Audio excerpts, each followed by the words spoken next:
Assalamualaikum warahmatullahi wabarakatuh. Selamat siang teman-teman, Bapak dan Ibu yang terhormat. Bertemu kembali kita kali ini di sharing materi yang disampaikan pada saat kemarin diadakannya gathering ya atau temu alumni di tahun 2003 untuk teman-teman yang sudah pernah mengikuti workshop trading as a business. Jadi materi ini sudah pernah disampaikan, kita mengadakan gathering via Zoom, akan tetapi pada hari itu terjadi kesalahan teknik yaitu tidak bisa direkam. Jadi saya sudah diingatkan waktu itu, Pak, ini stop recordingnya. Tapi karena saya sambil meng-approve peserta, lalu sambil presentasi, tidak konsen, saya lebih fokus menyampaikan materi. Akhirnya setelah selesai acara baru saya tahu. Nah, permintaan dari beberapa teman bahwa tolong Pak ulang karena beberapa dari teman-teman alumni mengatakan pertama mereka kalau cuma menyaksikan sekali mungkin lupa, kedua ada beberapa teman alumni yang tidak ikut, ketiga mungkin ada beberapa yang sering menonton YouTube atau paparan saya tentang trading as business atau volume price analysis atau aftermarket close mungkin perlu mendapatkan materi ini. Mereka juga mungkin tidak ikut workshop karena berada di luar kota atau jauh dari lokasi workshop. Baik, jadi intinya seperti itu. Ini adalah bagian pertama di mana di dalam gathering alumni kemarin di tanggal 8 Januari 2023 materinya disampaikan secara full, juga ada tanya jawab. Tentu di rekaman ini tidak ada tanya jawab ya karena karena pertanyaan banyak yang didiskusikan cuman tidak bisa di capture. Tapi tidak apa-apa, nanti Bapak Ibu bisa di YouTube-nya disampaikan aja pertanyaan jika ingin bertanya. Oke, kita mulai Bapak dan Ibu. Agendanya, jadi di saat kita adakan Zoom, kita satu jalan maksudnya. Pada agenda kali ini saya bagi dua supaya apa? Supaya Bapak dan Ibu tidak terlalu bosan menontonnya, karena kemarin itu sampai 2 jam ya acara kita, 2 jam lebih itu tanya jawab. Jadi kalau ini kita bagi-bagi saja supaya bisa diatur waktunya dan tidak terlalu panjang. Jadi kembali bahwa ini adalah rekaman dari acara gathering 2023 yaitu alumni workshop. Kita punya dua, yaitu workshop trading as basis untuk level pemula atau basic sampai intermediate. Untuk advance-nya bagi yang ingin mendalami tentang volume price analysis sesuai dengan mazhab saya adalah VPA workshopnya. Jadi ini kemarin diadakan di hari Senin tanggal 8 Januari. Mudah-mudahan materinya bermanfaat ya. Waktu itu topiknya diambil adalah uptrust dan spring karena banyaknya teman-teman yang mengikuti workshop melakukan diskusi, tetapi banyak yang salah pemahaman tentang uptrust dan spring. Jadi saya ambil sajalah. Dan mengapa ada update materi ini? Karena apa? Ada gathering. Jadi sebelum pandemik itu materinya dengan workshop setelah pandemik itu agak berbeda, bukan berbeda, lebih banyak tambahan materi di teman-teman workshop setelah pandemik, yaitu mulai batch 19 sampai 27. Jadi sebelum pandemik ya, batch 1, 2, 3 sampai batch 19 itu kita belum mengalami pattern yang patternnya berbeda dengan setelah pandemik. Jadi saya akan sharing nanti. Silakan Bapak Ibu saksikan sampai selesai, semoga bermanfaat. Jadi di bagian pertama ini kita akan melihat 2023 outlook-nya. Jadi biasanya saya akhir tahun itu saya sharing buku untuk dibaca, tapi tahun akhir 2022 ini tidak ada. Tapi saya sharing adalah beberapa outlook yang dilakukan oleh fund manager, bukan dari saya. Lalu saya akan mereview sedikit apa yang diajarkan di trading as a business, yaitu tentang business cycle sampai the market stages ya. Itu dia bagian pertama ini. Jadi jangan lupa Bapak Ibu nanti lanjutkan di bagian keduanya. Bagian kedua nanti kita akan belajar wake up structure. Nah, di sini kita akan masuk ke spring dan uptrust. Semuanya ini berceritanya nyambung ya. Karena apa yang saya alami, pengalaman saya 17 tahun di pasar saham Indonesia, semua itu nyambung. Kita belajar bisnis ekonomi. Saya dulu belajar ekonomi waktu saya sekolah di Sekolah Bisnis SBM ITB. Saya juga baca buku ya. Jadi pengalaman di 17 tahun ini dan beberapa buku yang saya baca tentang Wyckoff semuanya nyambung dan sampai sekarang masih valid. Nanti saya akan tunjukkan walaupun ada perubahan, kita akan lihat bagaimana sih market berubah setelah pandemik. Ini dia, kita ada 2 workshop. Bagian pertama adalah trading as business, bagian berikutnya adalah volume price analysis.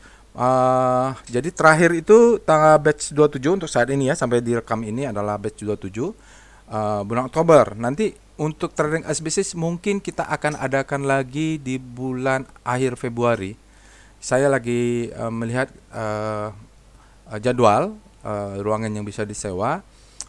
Lalu mungkin tidak banyak-banyaknya, mungkin sebulan sekali saja saya karena waktu juga.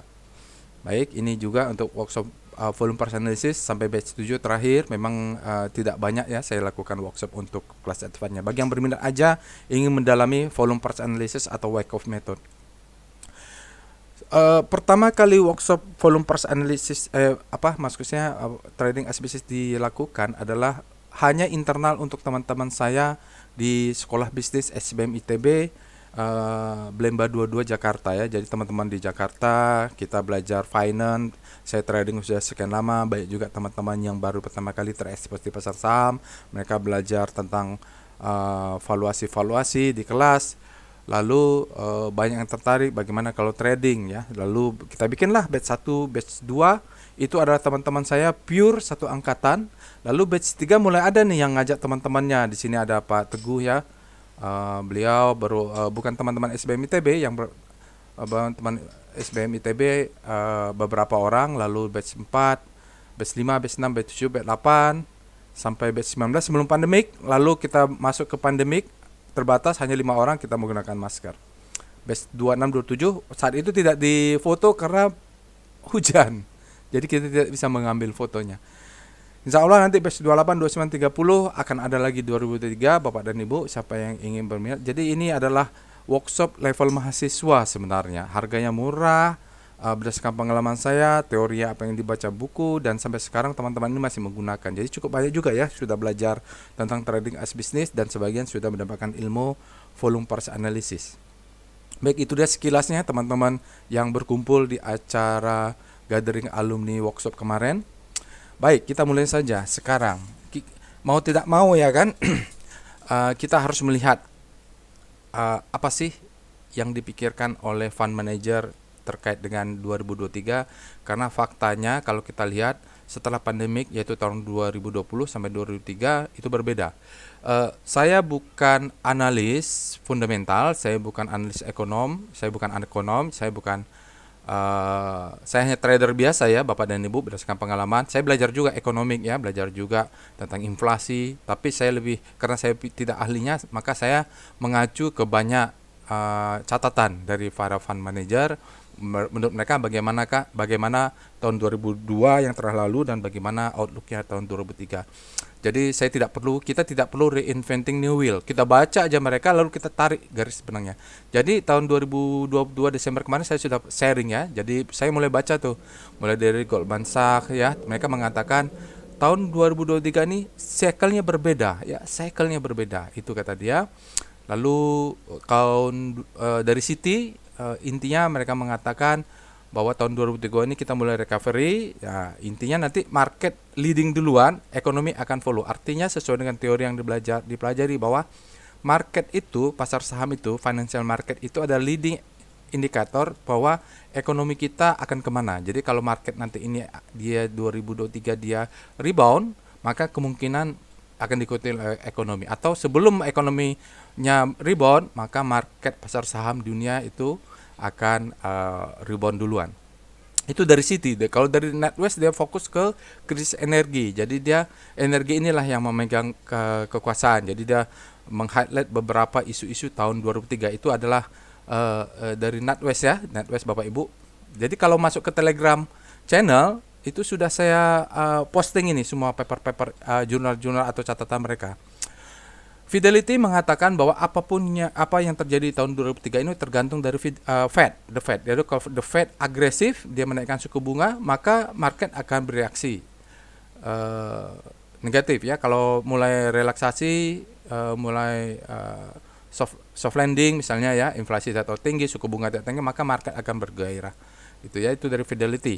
Itu detail intinya. Jadi kalau kita lihat beberapa dari JP Morgan, dia mengatakan bahwa tahun 2003 ini masih jelek untuk ekonomi, tapi mungkin sudah mulai bagus untuk market. Itu mengatakan begitu. Kalau Morgan Stanley, dia mengatakan turbulen ya, market masih turbulen tahun 2023. Jadi seperti itu. Kalau Credit Suisse dia mengatakan karena ada krisis apa segala, maka fundamental semua akan reset ya. Jadi mulai dari awal. Jadi kalau mulai dari awal itu artinya banyak restart lagi. Mungkin itu saat yang baik untuk market, untuk investing ya, financial market. Intinya begini.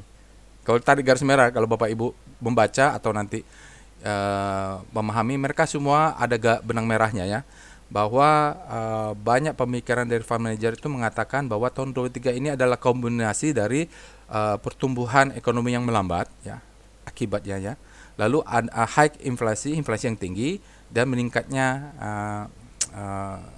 Fed rate ya, suku bunga. Jadi kombinasi seperti itu. Kapankah bottoming, tinggal timing saja.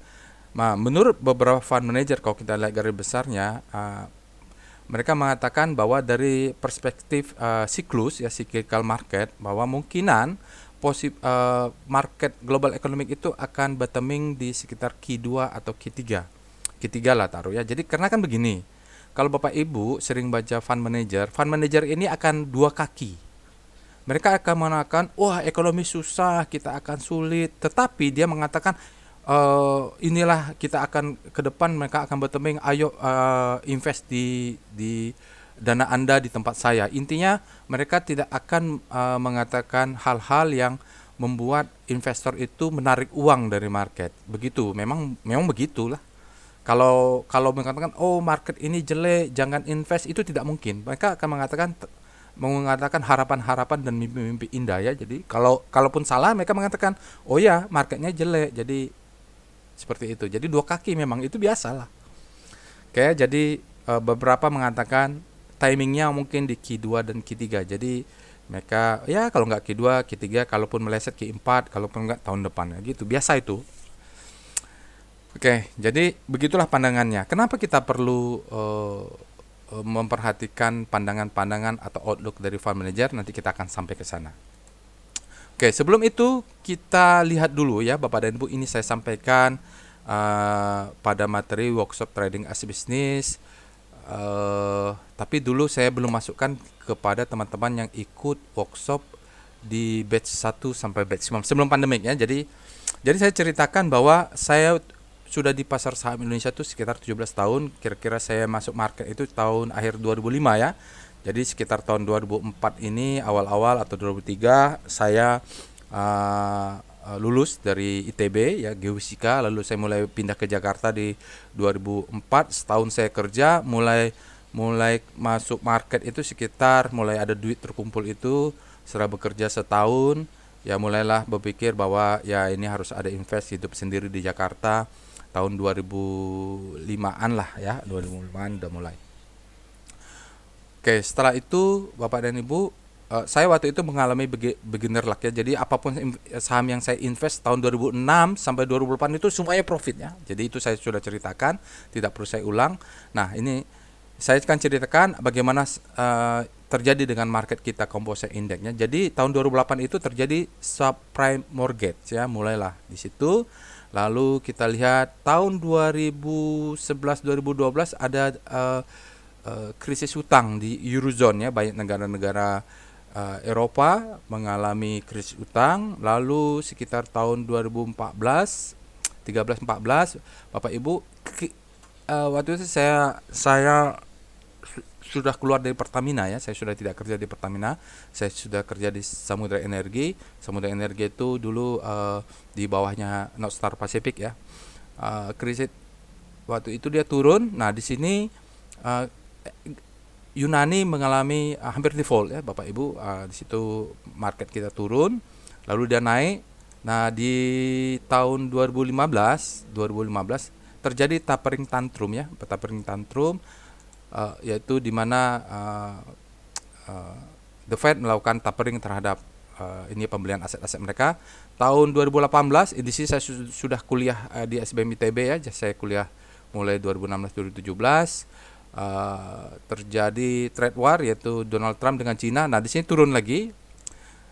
Lalu tahun 2020 dia terjadi COVID-19, dia turun ke dalam. Nah, terakhir kita lihat yang besar itu adalah mulai Maret tanggal 27 kalau nggak salah 2022 terjadinya perang Rusia dan Ukraina. Oke. Selain itu saya juga tambahkan Bapak dan Ibu, kalau saya tambah pemilu ya, jadi tahun 2004 ada pemilu, ya tahun 2009 ada pemilu, tahun 2014 ada pemilu, tahun 2019 ada pemilu. Jadi kalau kita lihat pemilu sendiri, kita mulai dari pemilu sendiri, sepertinya tidak terlalu berdampak ya Bapak dan Ibu, signifikan dibandingkan apa yang terjadi di global. Ya, jadi market Indonesia memang ada reaksinya, tapi dia tidak sebesar bagaimana reaksi Composite Index terhadap uh, kejadian global. Oke, jadi apa yang bisa kita tarik dari chart ini, dari pengalaman yang saya alami setelah saya trading hampir 17 tahun di pasar saham Indonesia. Pertama, bahwa sejak tahun 2000, taruhlah ya tahun 2000 ya Bapak Ibu, tahun 2000. Oke, tahun 2000 atau 2006 lah ya, sejak saya masuk pasar saham Indonesia, atau 2005, hanya terjadi dua kali di mana pasar saham Indonesia break close di bawah lower downtrend. Chartnya adalah monthly ya, chart monthly di sini. Saat terjadi subprime mortgage dan saat terjadi pandemik. Oke, jadi itu faktanya Bapak dan Ibu. Dan apa yang bisa kita tarik saat ini paling sekali dan profit paling besar menurut pengalaman saya adalah ketika kita bisa bottoming di bottoming, ketika dia setelah reda, setelah terjadi breakdown lower downtrend monthly. Nah, seperti itu. Lalu yang kedua ya, beberapa kali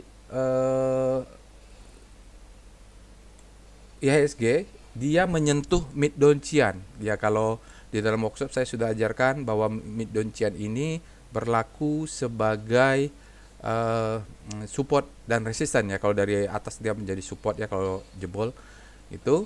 Lalu ada beberapa kali dia close sempat bermain, lalu dia beberapa kali nyentuh mid downtrend ya gitu. Jadi kalau lower downtrend, jadi lower downtrend itu baru sekali ya Bapak dan Ibu dia sentuh ya di sini. Dia tidak jebol ya, tidak jebol. Oke, seperti itu. Nah, di sini pandemik ya, nanti saya akan sampaikan bahwa kalau dia sangat panik, kita membutuhkan 4 bulan bottoming, 2 bulan adalah masa kesempatan kita buy on weakness. Jadi kalau di sini mungkin dia hampir lebih dari 8 bulannya Bapak Ibu. Break ya, dari puncaknya dia break, lalu sekitar 4 bulan di bottoming baru dia naik. Seperti itu yang saya lakukan. Nah, disinilah profit terbesar yang pernah saya alami, termasuk kemarin ya. Kalau Bapak Ibu sudah berapa kali menonton after market close, sudah ikut robot, di sini dia terjadi profit yang sangat besar. Waktu itu adalah bulan April 2020, saya diundang untuk diskusi di Berita Satu TV, dan disinilah saya katakan saatnya membeli di bottoming. Oke, seperti itu Bapak dan Ibu. Nah, sekarang kan terjadi Ukraina. Nah, hal yang berbeda ya sejak saya trading di tahun 2005-2006 bahwa sejak pandemik itu volumenya meningkat. Tetapi sebelum itu kita pernah mengalami volume yang sangat rendah ya. Ini terjadi ketika Beni Cokro dan kawan-kawannya ditangkap oleh bandarnya. Mereka sangat membandari, dan geng itu ditangkap oleh kejaksaan kasus Jiwasraya. Jadi marketnya sempat hilang volume karena pemain besar lokalnya hilang. Oke. Itu dia Bapak Ibu yang bisa saya sharing, Bapak, terutama teman Bapak dan Ibu yang peserta workshop dari batch 1 batch 25, bahwa poinnya adalah jika market kita turun, kita lihat dia break lower downtrend enggak. kedua dia break mid Donchian nggak. Nah selagi dia belum break lower Donchian mid Donchian ya, kita bisa tunggu ya. Jadi kita kalau dia mau turun, kita mainnya tunggunya selama dia tidak break mid Donchian, itu kita aman ya. Kalau dia break dan close di bawahnya, kita tunggu berapa bulan ya? Berapa bulan? 4 bulan. Jadi kalau dia menyentuh nggak lower Donchian. Jadi nanti kalau di sini kita tunggulah break atau enggak mid Donchian monthly-nya. Oke, itu dia Bapak dan Ibu yang bisa sampaikan. Oke, jadi yang poin pentingnya adalah mau tidak mau market kita sangat terpengaruh dengan kondisi global. Jadi kalau kondisi global ini Bapak dan Ibu kalau mainnya monthly, Bapak dan Ibu jangan lihat chart 5 menit. Kita minimum lihatnya chartnya ada daily, terutama untuk main swing ya. Ini profit besar ini hanya bisa dapat dengan swing. Ya, siklusnya adalah siklus 5 tahunan. Jadi di sini terjadi krisis, 5 tahun kemudian terjadi di sini ya 2009 baru 2014 5 atau 4 tahun dia mulai terjadi krisis. Ini 2008 ya. 2008 tambah 5 tahun udah 2013 ya gitu. Baik. Mungkin ada meleset-meleset sedikit ya karena pandemi ini sekira kita pikir terjadinya di tahun 2008 tambah sekian itu ada 2000, ternyata enggak ya. Setelah trade war dari 2016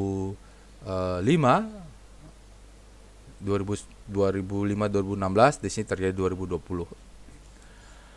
Nah, kita lihat selain itu kita perlu lihat bahwa bagaimanakah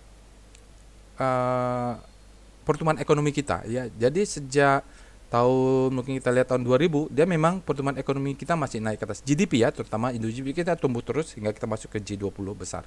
Jadi ini saya simpan dulu, Bapak Ibu tahan dulu informasinya, kenapa saya tampilkan GDP kita untuk tahun 2021. Baik. Selain itu saya ingin memperdalam karena terjadi mulai pandemik itu terjadi peningkatan jumlah trader retail ya. Jadi memang begitu pengelola ide kita ya BEJ manajemen BEJ ya BII, mereka memang mengendorse banyaknya investor yang masuk ke pasar saham ya, terutama retail. Kenapa? Karena mereka kalau mengundang fund manager besar ya sulit, karena fund manager besar ini kan dia hanya yang berasal dari luar negeri, mereka hanya mau kalau masuk ke emerging market kalau memang menjamin profit lah ya istilahnya, nama juga kapitalis. Nah yang paling gampang adalah mereka membuat iklan mengajak banyak investor lokal. Nanti investor lokal ini apakah nanti akan disembelih ya, retail ini akan menjadi bumper untuk profit, yaitu urusan berbeda. Yang penting KPI-nya target mereka tercapai dulu, banyak retail yang masuk ke pasar saham Indonesia. Oke gitu. Apakah masalah mereka ini sudah cukup literasi pendidikan untuk tentang keuangan di pasar saham Indonesia? Mereka sudah paham bahwa banyak mafia di pasar saham Indonesia, banyak bandar, banyak manipulasi, banyak market manipulasi, banyak pom-pom. Itu urusan belakang ya. Yang penting sekarang market Indonesia tumbuh besar dulu. Nanti kita lihat bagaimana perlunya market Indonesia tumbuh besar. Baik. Kita lihat dulu apa yang terjadi mulai tahun 2020 dengan sampai kemarin ya, awal-awal 2023 atau akhir 2022 Desember.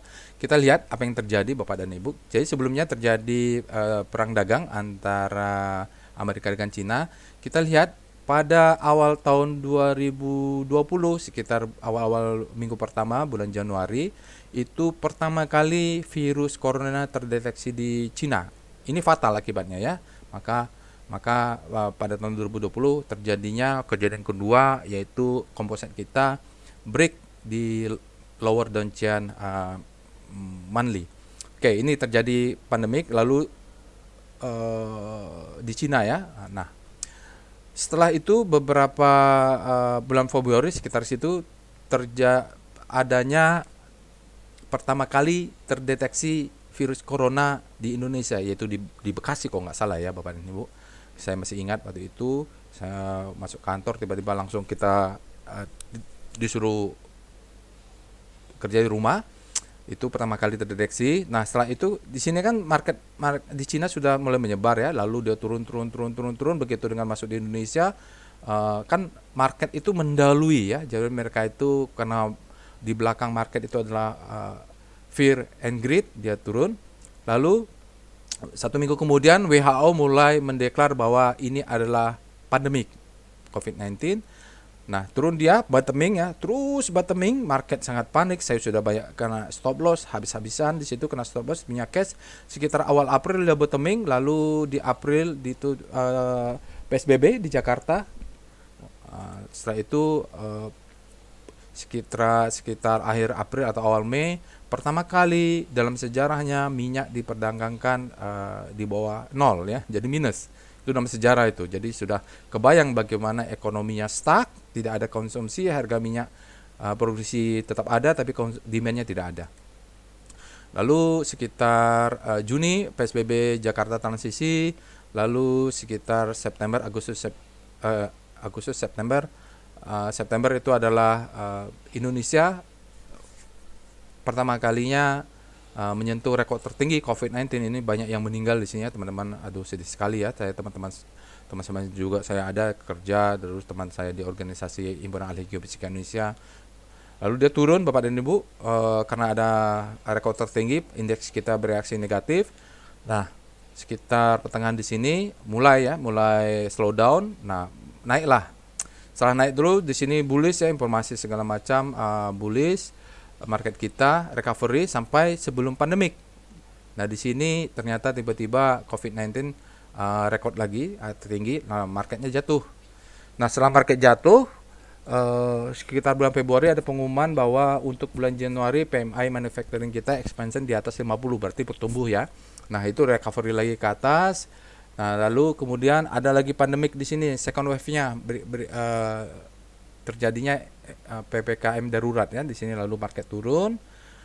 Nah, di sini di Cina muncul opening ya, reopening sudah mulai melandai di Cina, hingga demand batu baranya, dan di Eropa juga ya, demand batu baranya tinggi karena menyambut mungkin musim dingin. Lalu di Cina juga pabrik-pabrik sudah mulai ini, mereka membutuhkan sumber energi untuk ekonomi mereka yang instan dibandingkan menggunakan energi terbarukan. Jadi yang paling cepat adalah menggunakan batu bara. Nah, ini meningkat nih ya, batu bara mulai startup di situ, lalu dia naik ke atas. Ini adalah isu Evergrande untuk properti di Amerika, di Cina tidak terdampak apa-apa terhadap Indonesia. Jadi kita lihat-lihat juga ya isunya. Terus sekitar akhir bulan tahun Januari 2021 Desember 2021 pemerintah menerapkan ekspor ban ya untuk coal karena PLN ya, keluhan PLN di sini tidak boleh ekspor karena harga sangat tinggi sekali dibanding lokal, demo-nya juga banyak diakalin. Oke, lalu sekitar 27 Maret atau Februari perang pula ya, Ukraina sama Rusia. Lalu naiklah di sini karena harga-harga untuk pasar saham Indonesia, harga komoditas semuanya naik. Lalu sekitar April di sini, pertengahan April atau awal Mei, Gotoh IPO ya. Setelah Gotoh IPO, saya rasa Gotoh ini agak apes sedikit ya. Mereka IPO-nya setelah buka panen luar biasa ya. Lalu mereka ini IPO dengan segala macam, ada green shoe, ada segala macam, tetapi tidak lama kemudian The Fed-nya mengumumkan kenaikan suku bunga yang tertinggi dalam 40 tahun terakhir. Setelah kenaikan suku bunga ya bereaksi lah, marketnya turun. Nah, di sini Indonesia mendapatkan kabar baik bahwa trade balance kita surplusnya rekor baru dalam sejarah. Lalu pemerintah menaikkan harga listrik dan menaikkan harga BBM. Di situ reaksi negatif. Nah, di sini juga kita lihat sekitar September ya, Oktober untuk laporan Septembernya CPI kita, inflasi kita 5,9 naik ya. Oke, lalu turun di sini lock up saham Gotoh dibuka. Nah, Gotoh ini kita tahu dia mempunyai bobot yang tinggi terhadap komposit, dan disitulah diguyur besar-besaran. Nah, sampai kemudian kita sekitar Desember ada Piala Dunia. Karena Piala Dunia ini, kalau ada Piala Dunia dalam sejarahnya memang volume transaksi Indonesia di pasar saham Indonesia berkurang menjelang liburan juga. Akhirnya Ida market kita sideways, nggak kemana-mana di sekitar 6.800-an. Lalu 6.900 gitu ya, di bawah 7.000. Lalu Januari ya begitulah, sampai kita Januari orang masih berlibur, market kita belum oke. Belum muncul signifikan pergerakannya. Baik, inilah dia yang terjadi Bapak dan Ibu. Waktu itu saya bottoming sekitar di sini, saya mulai beli ketika di sinilah ya. Nah, sekarang saya profitnya besar sampai di atas, sekarang marketnya sideways lagi. Itu hubungannya, kalau kita pakai ilmu cocokmologi, apa yang terjadi, fenomena global dan Indonesia terhadap pergerakan komposit. Kenapa itu saya bahas? Karena memang kita market, seperti yang saya sharing di dalam trading as business, bahwa market kita ini tidak bisa lepas dari pergerakan ekonomi global, makroekonomi, dan apa yang terjadi di Amerika. Kenapa begitu? Kita lihat aja faktanya ya. Jadi saya tarik. Ini adalah yang belum saya sampaikan ya kepada teman-teman dulu yang workshop trading SPC mulai batch 19 sampai batch 19, bahwa kalau kita ambil data tahun 2018 Bapak dan Ibu ya, waktu itu terjadi trade war ya. Jadi kita perlu lihat bahwa memang market dunia itu kapitalisasinya itu dikuasai oleh Amerika. Jadi kalau Amerika ini agak bersin, pasar saham yang emerging market itu langsung dia demam ya, flu berat langsung. Kalau Bapak Ibu lihat di sini, pada tahun 2018 Amerika itu 43% dari seluruh capitalization pasar dunia, mereka sekitar 30 triliun dolar ya. Bayangkan, 30 triliun. Sementara Indonesia hanya 0,71 tahun 2018 ya. Tahun 2018 kita hanya 0,71. Lihat di sini sekitar 0,49 triliun ya, hampir 500 miliar US dollar ya. Miliar. Nah, itu dia Bapak Ibu. Jadi kalau kita lihat perbandingan sangat kecil sekali. Artinya kita sangat terpengaruh dengan pasar saham dunia. Jadi apa yang terjadi di Amerika, apa yang terjadi di Cina, lalu yang besar berikutnya adalah terjadi di Jepang, apa yang terjadi di Eropa itu terpengaruh ya. Jadi bahkan kita dibanding dengan Thailand aja hampir ya kalah sedikit lah. Nah, itu dia tahun 2018. Jadi wajar bahwa di aftermarket close saya selalu menceritakan bagaimana pengaruh Cina, pengaruh Amerika, pengaruh Hong Kong ya, pengaruh Eropa. Baik, itu dia. Nah, kita lihat bagaimana dengan status Oktober 2022.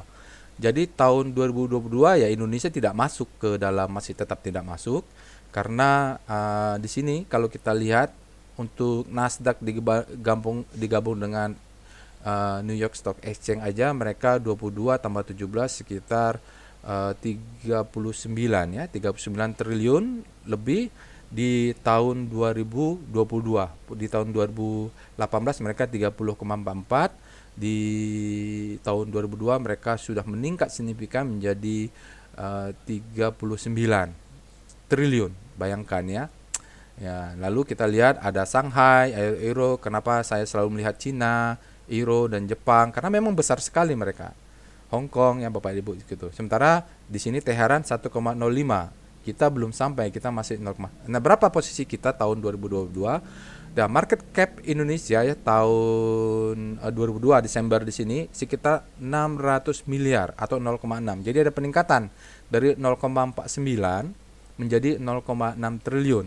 Karena kita lihat tadi ada peningkatan juga oleh retail itu. Nah, kalau kita bandingkan ya dari data ekonomi, pasar saham Indonesia itu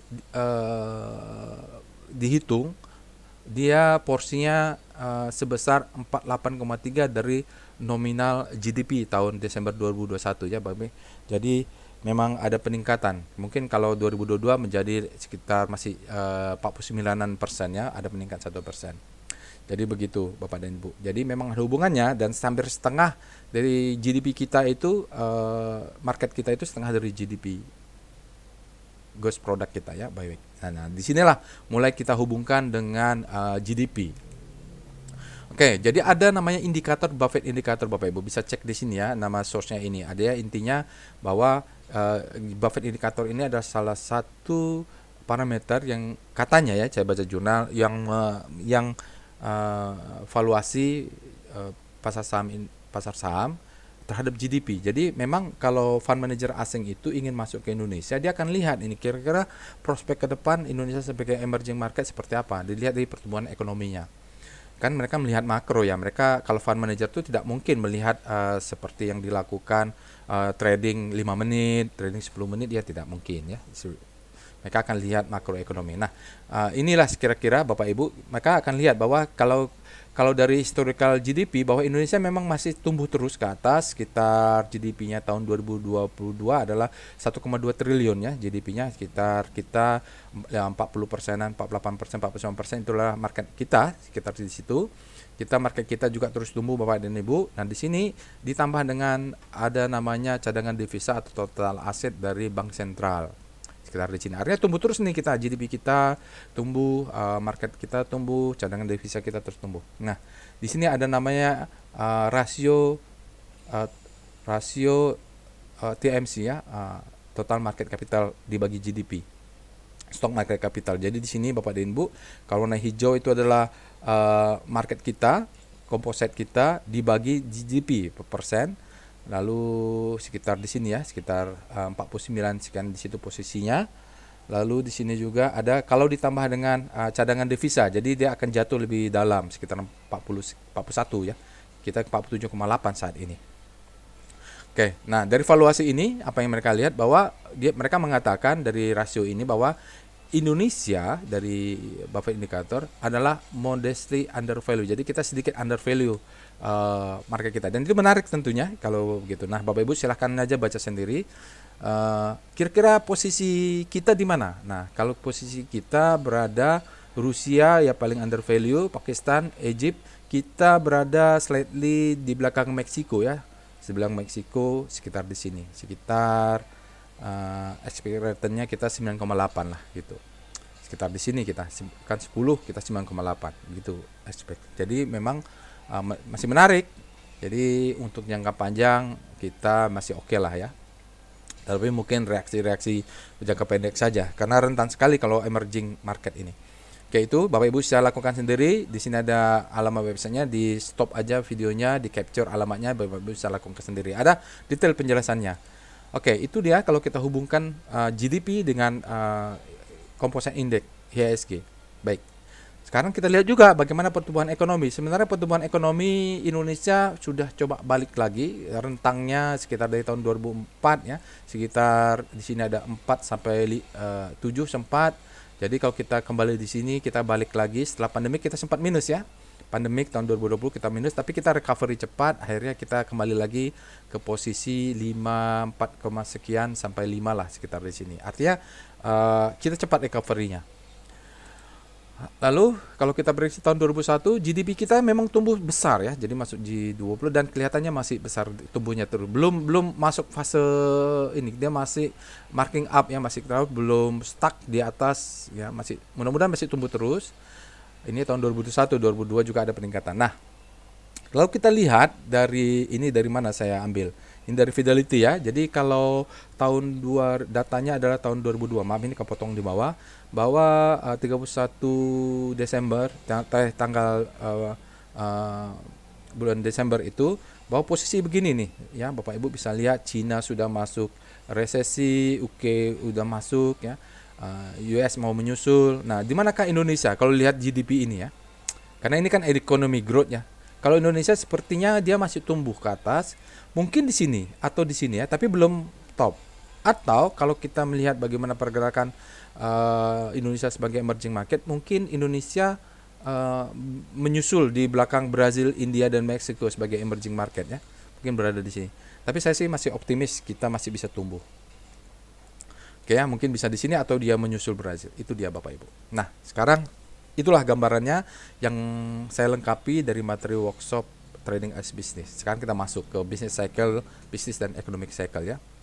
Oke, kalau Bapak dan Ibu ingat apa yang saya sampaikan di Trading as Business bahwa business cycle itu ya kita mengalami expansion, ekonomi kita mengalami ekspansi, lalu kita juga mengalami konstruksi ekonomi, depresi, ya siklusnya seperti itu. Kalau lihat tren lainnya, ekonomi tumbuh. Jadi ini ada real GDP, Indonesia masih kira-kira naik ke atasnya, belum peak juga, masih belum kontraksi juga, mudah-mudahan masih terus naik, tapi siklusnya ya suatu saat dia akan begini, itu normal.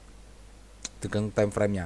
Saat ekonomi tumbuh, ada spending meningkat, employment meningkat, production meningkat, sales meningkat, income meningkat. Kalau dia terjadi kontraksi atau depresi, spending orang nggak mau belanja, pengangguran meningkat, produksi turun, sales turun, income turun. Jadi kalau berdasarkan histori, kalau kita belajar dari Amerika, dia mengatakan kalau ekspansi itu sekitar terjadi 58 bulan.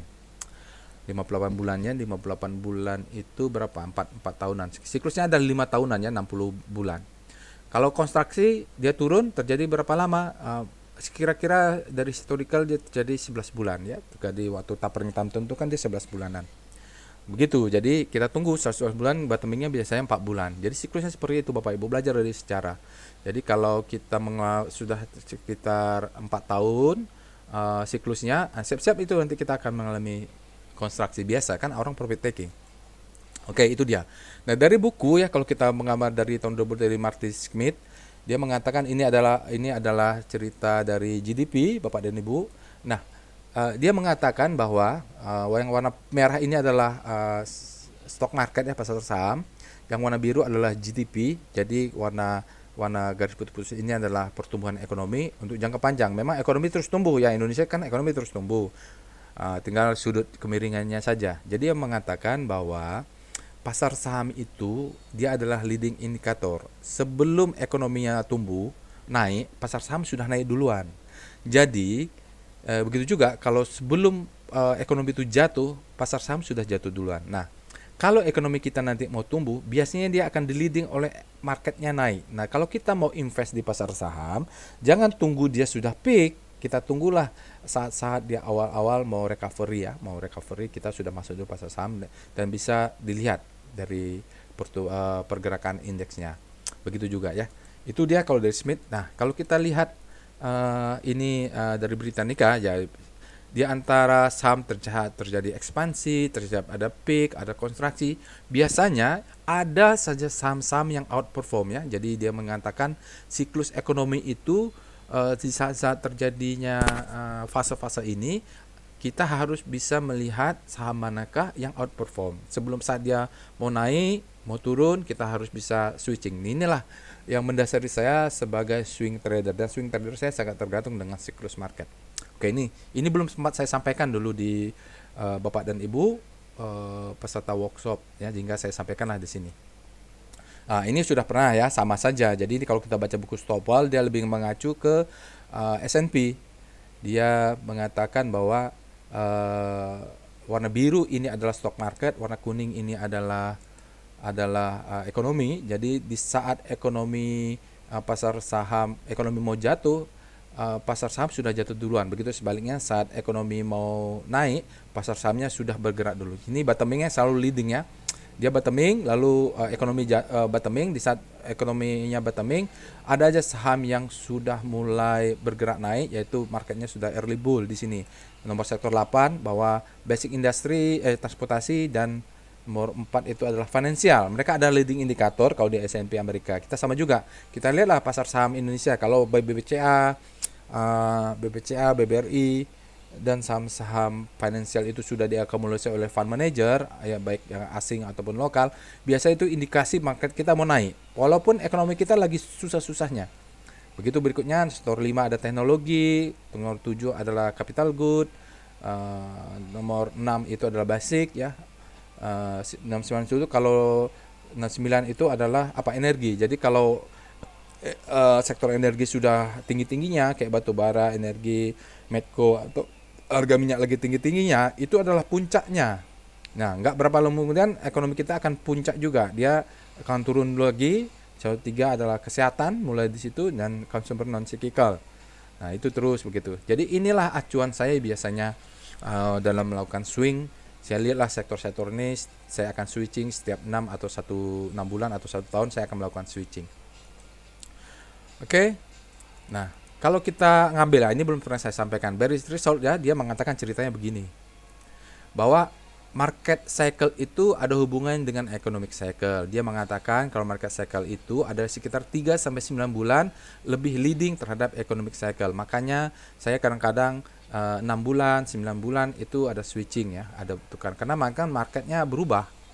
Nah, dia mengatakan gini, saat market bottoming, ya sebelumnya akan diawali dengan harga-harga bond atau surat utang yang meningkat ya. Jadi meningkat dulu surat utang, masuk capital inflow, baru sektor keuangannya akan bergerak naik. Ya, itu disebut dengan debt contraction. Setelah itu, consumer cyclical kata dia, Barry Sol ini akan outperform. Lalu ditandai dengan saham akan bergerak naik, market index kita akan naik. Lalu yang outperform ada industri, teknologi, industri, dan transportation. Di sini disebut early expansion. Ya, orang mulai bergerak, borong bisnis mulai jalan, transportasi meningkat, Bapak dan Ibu. Dengan begitu, basic industry, pertumbuhan basic industry juga dia tumbuh. Lalu karena banyak pergerakan komoditas, saham-saham komoditas meningkat ya, kebutuhan batu bara meningkat. Lalu capital good juga meningkat karena pertumbuhan ekonomi, middle expansion. Nah, setelah itu di middle expansion kita lihat indikatornya adalah harga bonds ya, surat utang turun ya karena sudah tinggi, dia turun. Lalu basic material. Nah, market topnya ketika saham-saham sektor energi lagi mahal-mahalnya ya. Minyak lagi mahal-mahalnya karena di sini biasa terjadi inflasi. Kalau udah inflasi maka melambat pertumbuhan ekonomi, saham-saham juga duluan sudah turun, disebut lag ekspansi. Dia sudah telat ya, ekspansinya terakhir. Saham-saham sudah turun, baru kalau saham sudah turun, consumer staples biasanya outperform, terjadi kontraksi, nanti kemudian disusul dengan harga-harga komoditas turun ya Bapak Ibu, harga-harga nikel, harga-harga komoditas dia turun, lalu berulang lah gitu. Inilah ya, jadi melengkapi penjelasan yang pernah saya sampaikan di dalam workshop trading as business. Oke. Sekarang kita masuk berikutnya. Ini juga pernah saya sampaikan, coba dalam bentuknya lama. Nah, karena ada siklus itu, nah market juga bergerak. Market bergerak belakangnya adalah psikologal ya. Jadi faktor psikologis terhadap market cycle. Karena tadi ada ekonomi yang bergerak. Jadi seperti kita mulai saja. Jadi market itu bergerak diawali dengan adanya hope ya.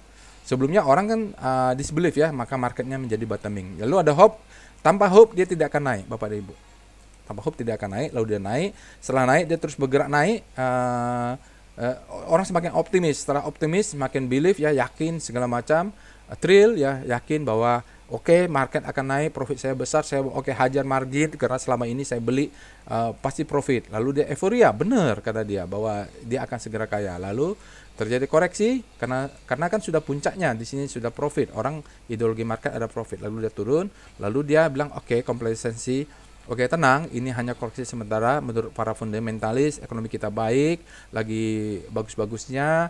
Tenang saja, nanti dia akan naik juga. Ini hanya koreksi normal. Oke, gitu. Lalu dia bingung, loh, kenapa market menurut para fundamentalis tidak sesuai dengan apa yang terjadi di dunia nyata? Ya, padahal dia sudah pakai margin call, jadi makin lama makin turun. Setelah itu terus turun. Aku bilang, oke, tenang. Menurut para analis, fundamental perusahaannya baik, negara kita baik, maka tenang saja akan naik. Nah, setelah itu turun terus ya makin panik, sudah tidak rasional lagi. Oke, exitnya balik lagi semula, lalu mulai pasar saham itu haram ya, jangan percaya, itu pom semua. Mulailah perdebatan, anger ya. Nah, kenapa dia begini? Mengapa pemerintah mengizinkan? Mengapa BEJ tidak pengelola BEJ tidak itu bandar perilaku pom apa segala macam dibiarkan market tahu, kenapa tidak di stop saja? Banyaklah mulai mencaci maki kemana-mana. Nah ya, lalu depresi, stres, banyak yang bunuh diri. Ada yang bunuh diri, bukan banyak ya, ada yang utang apa segala macam. Banyak kasus kita dengar, baru disbelief, kemudian balik lagi. Begitu Bapak dan Ibu. Nah, ini terjadi bukan di Indonesia saja, di dunia terjadi, bukan di satu saham saja, di banyak saham terjadi. Nah, siklus ini, jadi di dalam workshop trading as business kita belajar tentang psychological market ya. Jadi itu saya refreshing. Bagaimana kalau kita lihat di pasar saham Indonesia? Ya sama lah kalau kita lihat siklusnya 4 tahunan atau 5 tahunan, Bapak Ibu bisa lihat di sini. Eh, bisa lihat bahwa ya dulu untuk indeks kita ambil siklus kecilnya, ada optimis, excitement, trade, euforia, tidak selamanya akan naik, dia akan akhirnya turun juga karena ideologi market adalah profit ya, orang ambil profit, dia masuk lagi di sini naik lagi.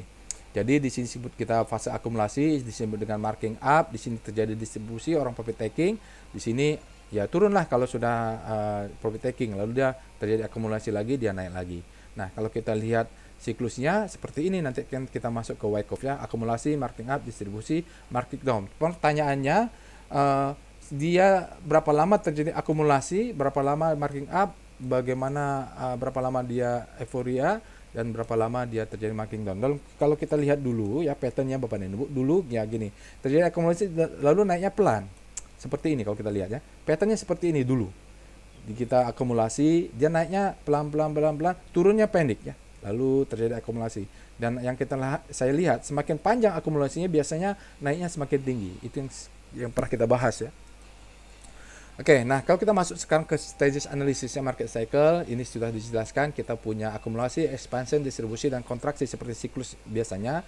Nah, kalau kita mengacu yang kita pelajari di dalam kelas bahwa terjadi 4 stages ya, stage 1, stage 2, stage 3, stage 4, balik lagi stage 1. Nah, yang biasa saya sharing kita membuat trading plan itu adalah ketika stage 1 terjadi akumulasi, dia break, di sini disebutkan the best time for buying. Nah, dia akan memberikan second chance to buy di sini Bapak dan Ibu. Di sini adalah second chance to buy. Jadi zona-zona kita beli the best time for buying adalah di sini. Nah, jualnya di mana? Kalau nggak profit taking, maka kita akan jual di sini ketika dia the best time for selling. Itulah kita refreshing kembali. Nah, ini pas stage di sini. Oke, itu dia. Nanti kita detailnya akan masuk ke fase ke bagian 2 Bapak Ibu supaya nggak kelamaan. Bapak Ibu bisa nonton, tapi kita akan lihat yang saya sampaikan bahwa marketnya agak berubah. Kita akan lihat seperti yang saya ajarkan Bapak Ibu yang sudah mengikuti workshop trading bisnis sampai batch 19 yaitu sebelum terjadi pandemik. Oke. Ini kita lihat apa yang terjadi ya sebelum pandemik, yaitu struktur-struktur siklus besar. Jadi saya seperti di dalam kelas saya sampaikan, biasanya Bapak dan Ibu saya megang saham itu ya saya mengejar adalah beggar ya, saham-saham yang profitnya bukan 10% bisa sampai ratusan persen, tapi saya tidak mengacu kepada fundamental. Jadi memang sebagai trader aja swingnya. Nah, saya biasa swing itu hold saham itu tidak lebih dari 2 tahun. Kenapa? Karena saya menganalisa market yang terjadi berdasarkan Wyckoff analysis, bahwa kalau marketnya bergerak naik tinggi itu biasanya siklusnya 4 tahun atau 5 tahun. Baiklah, kita lihat di sini contohnya adalah semen batu raja. Dulu semen batu raja kita lihat di sini. Dia sideways. Sideways ini adalah fase akumulasi. Terjadi akumulasi. Itu menurut stages analysis. Lalu tiba-tiba di sini 2016 ya, dia naik, break, the best time for buying, second chance to buy. Bapak Ibu bisa lihat dia turun, second chance to buy. Masuk, berikutnya adalah fase marking up. Lalu di sini disebut distribusi, lalu dia marking down. Ini adalah siklusnya yang kita pelajari di stage analysis. Lalu dia kembali lagi akumulasi, dia naik lagi. Apa yang kita lihat? Bapak Ibu bisa 2016 dia naik, dari sini buy, waktu itu saya buy sekitar harga-harga 400 sekian atau 500, dia naik tinggi. Nah, jualnya di mana? Waktu itu jualnya saya stop loss naik, stop loss di sini saya kena. Saya jualnya sekitar holdnya adalah 2 tahun, 2018 berarti jualnya sekitar 2018 sekitar di sini. Kenapa? Pegangnya 2 tahun. Nah, di sini jualnya jadi sini sudah mulai cicil-cicil jual ya, mulai 2 tahun itu sudah mulai cicil-cicil jual. Lalu berikutnya setelah jual dia turun. Lihat Bapak Ibu, kenaikannya sisi kanan sama sisi kiri hampir sama ya Bapak Ibu. Di sini adalah fase distribusi. Di sini adalah the best time for selling kalau kita lihat. Oke. Ini apa? Kalau dia naik ke bawah kita swing low-nya di sini ya. Jadi belum kena stop loss. Oke, begitu 2 tahun baru saya berpikir untuk jualan. Nah, di sini kita pakai chart weekly ya, Bapak Ibu. Nah, dia balik lagi ke mula. Jadi, setiap saham yang naik pasti turun karena marketnya. Dan sekarang yang saya sampaikan juga dalam workshop, kalau dia terjadi akumulasi, apakah dia bisa kejar lagi? Menurut yang kita bahas di kelas dan data yang ada, bahwa kalau sudah terjadi satu siklus besar, biasanya tidak akan terjadi siklus besar berikutnya. Kenapa? Karena di sini ini banyak yang nyangkut Bapak Ibu. Kalau Bapak Ibu lihat di sini ini nyangkut ya. Ini nyangkut, orang nyangkut di sini, orang nyangkut di sini, orang nyangkut di sini, orang nyangkut di sini. Jadi kalaupun ada siklus kedua, yang nyangkut ini akan menjadi supply. Nah, supply ya, supply. Supply ya, supply. Nah, kalau supply maka yang nyangkut di sini ketika sahamnya naik mereka akan exit, maka dia turun lagi karena menurut hukum Wyckoff supply lebih besar daripada demand itu, jika terjadi supply lebih besar daripada demand maka harga akan turun ya. Seperti itu. Ini contoh pertama. Nah, contoh berikutnya kita akan cepat saja ya. Oke, BBTN, apa yang terjadi? Mulai tahun 2016 sampai 2020, dan 16 ini kita lihat di sini terjadi akumulasi ya. Di sini akumulasi, dia break, the best time for buying, dia naik ke atas, marking up, dia distribusi, dia marking down, di sini redistribusi, lalu dia turun lagi Bapak Ibu ya. BBTN. Ya, begitulah faktanya. Jadi kalau mau jual beli 2016, jualnya di 2018 ya karena dia turun lagi. Oke, Doit apa yang terjadi di tahun 2016 sampai 2020? Kita lihat 2016 dia naik, terjadi double bottom, di sini terjadi spring ya, di sini akumulasi, second chance to buy, dia naik ke atas, ya beli sekitar harga 300-an sampai 400-an, maka jualnya di harga 1000-an, 1200. Setelah terjadi bottoming, uptrust di sini adalah istilah nanti uptrust, kita bahas di bagian kedua Bapak Ibu, silakan lanjut.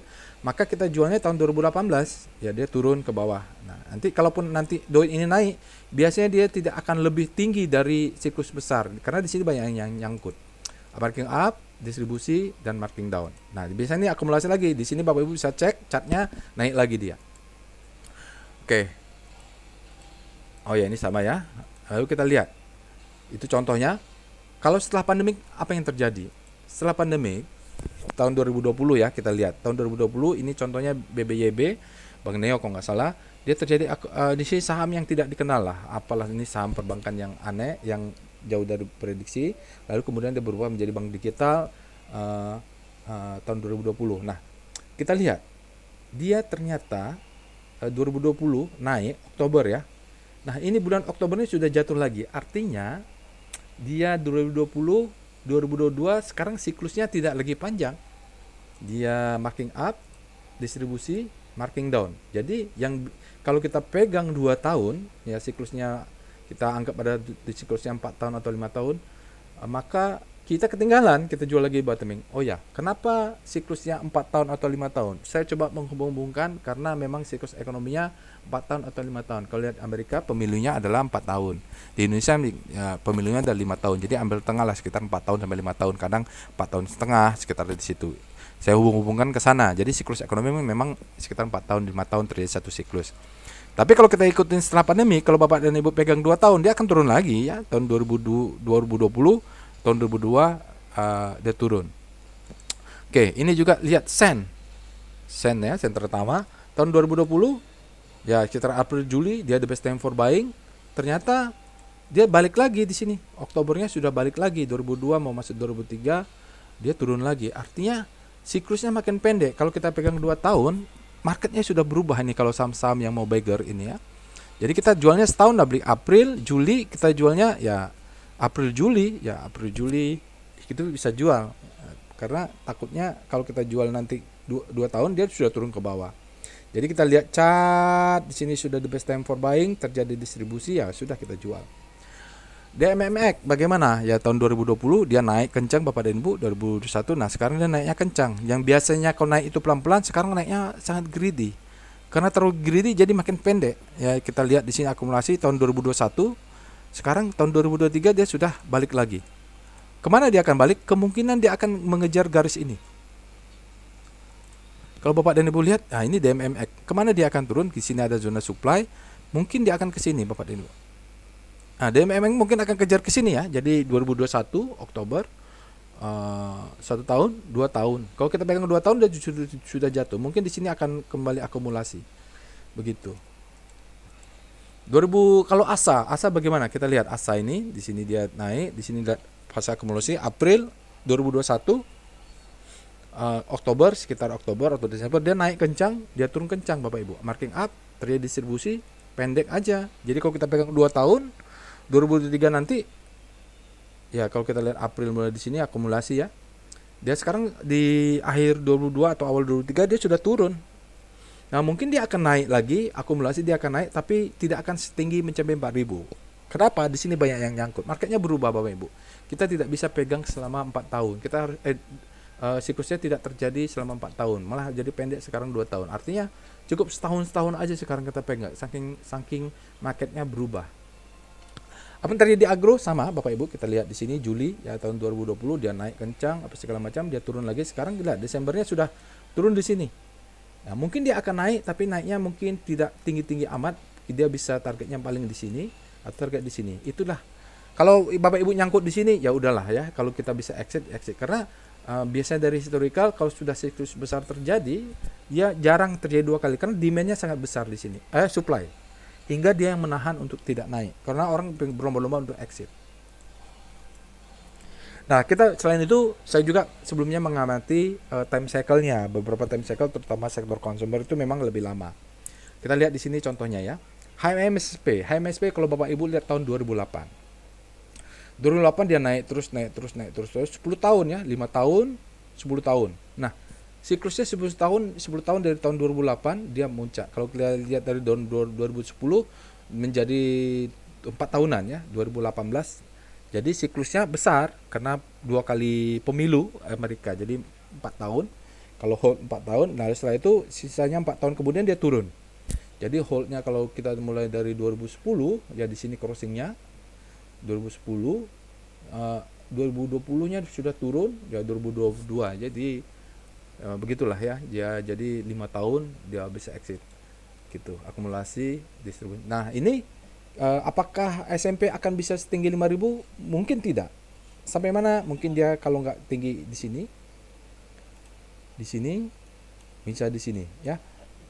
Turunnya target sampai mana? Mungkin dia akan mengisi, karena ini adalah fase akumulasi, mungkin dia akan kembali lagi ke normalnya, dia akan turun ke sini ya, sebagaimana terjadi akumulasi di saat di sini. Oke, seperti itu. Mungkin dia kalaupun naik, di sini banyak yang nyangkut, di sini ada gap banyak yang nyangkut, di sini banyak yang nyangkut, di sini banyak yang nyangkut. Yang beli di sini nyangkut semua Bapak dan Ibu. Yang beli di 4.000 dinyangkut semua, yang beli 3.000 nyangkut semua. Artinya kalau dia mau naik bergerak ke atas, yang nyangkut ini sudah akan exit Bapak Ibu. Begitu.